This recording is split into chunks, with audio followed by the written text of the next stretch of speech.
Okay, here we go. So the last time we spoke, we basically went through the property.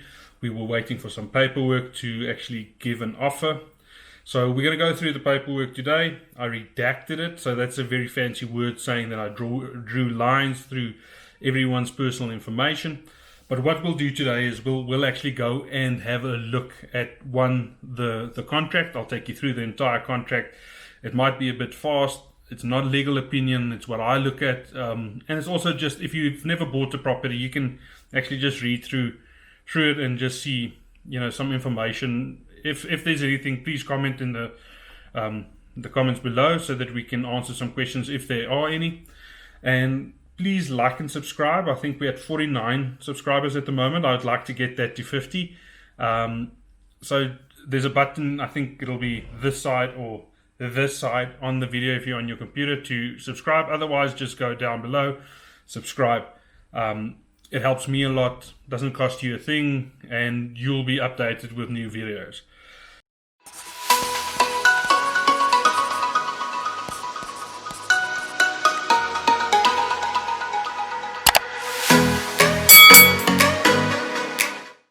Okay guys, let's go through this contract. So the property agent's Harcourts, it's an offer to purchase. So here normally would be the seller's details and ID number, so I just blank that out. It's the purchaser, which is my details. So it's basically just stating that I have made an offer. This is sectional title properties. That's most complexes are sectional title.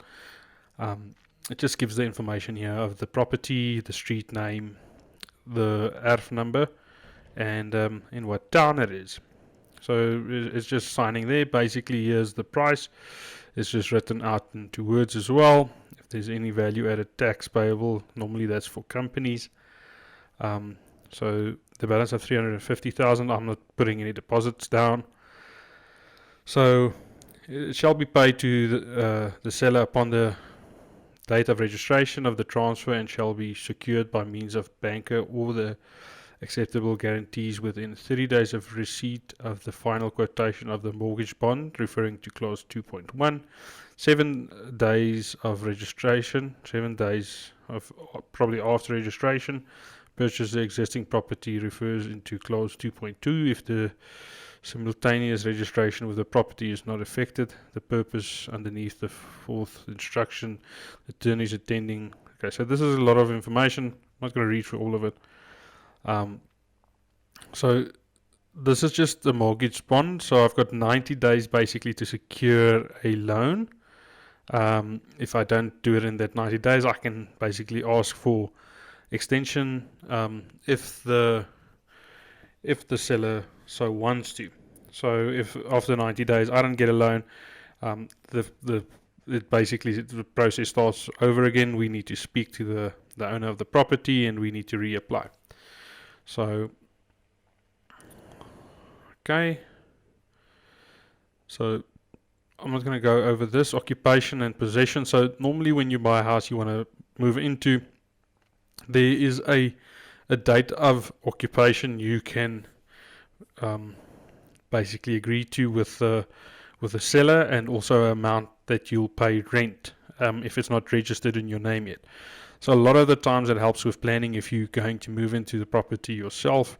So just to say that I'm going to move in on this date, I can give notice on this date so that I can go into the property. So in this case it's not we don't have that problem. We're buying it strictly to actually rent it out. So we don't need to have an occupational date as we are not living there. There is a tenant inside that will hopefully, as soon as everything transitions, the rental income will just come straight to me after it's been registered. Okay, so this is transfer. It just says who the attorneys are. It says the agent's fee. So what the agent's basically making on the sale, it's 17,500. And okay, there's just some breach here, so let's maybe go through the breach. Should the purchaser breach or otherwise fail to comply with any of the terms and conditions hereof and remain in default for a period of 7 days after by hand or fax or 7 days after dispatch of a written registered notice to the purchaser by the seller requiring such default to be remedied, the seller shall be entitled without prejudice to any of the rights he or she may have to law. So cancel the agreement. So that's, if anything goes wrong, they've got the right to cancel the agreement. If you're already in the property, let's say you've taken early or you're paying occupational rent, something goes wrong, they can repossess the house from you. So basically just ask you to leave. So there's demand specific performance in terms of conditions. It's basically just so the compensation for any damages he or she as a result of cancellation. So it's basically just if you miss out on another seller or a buyer, then they can actually take some steps there. These are very uncommon in my opinion. So most of the times when things go wrong, you cut ties and move on to the next one. Either if you're the seller, you move on to the next buyer, or if you're the purchaser, you move on to the next seller. So if it can't be remedied. So there's a couple of things here you can read down here. It's also the case is you don't want anyone to waste your time. So some of these clauses are for the estate agent as well. They've spent some money, advertising the property. You take it off the market because you're claiming to be able to buy it. You don't buy it, and then they need to actually spend a lot of money to actually get it back in the market.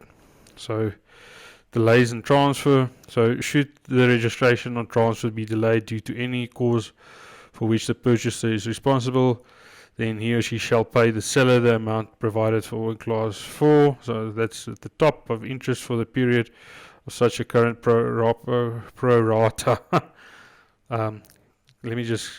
Current repo rate. So I'm finishing the sentence without reading it.